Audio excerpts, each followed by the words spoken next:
Hello, welcome to Parasha Shemos, or Parasha and Human Perspective.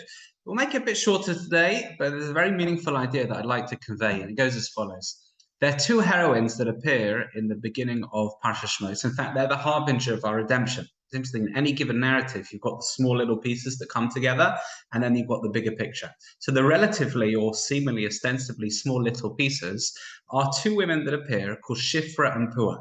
Now, Shifra and Puah, Rashi says, there are those who disagree, but the majority opinion Rashi quotes is Shifra and Puah are Yocheved and Miriam.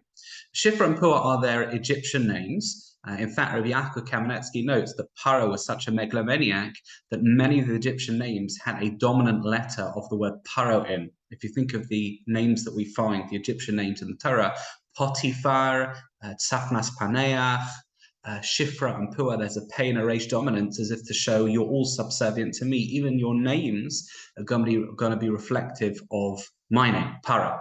Okay, be that as it may. Why are they called Shifra and Puah, says Rashi? Because Yocheved and Miriam were the secret midwife agents that used to deliver the Jewish babies and made sure that they weren't subject to Paro's decree of infanticide.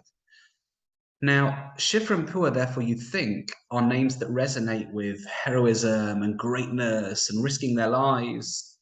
But Rashi says Shifra and Puah come from the words or the roots. They used to coo the babies, they used to soothe the babies, they used to calm the mothers. Again, if you're naming someone after their great deeds, calming the babies, the mothers, I mean, that's nice, but that's peripheral, no?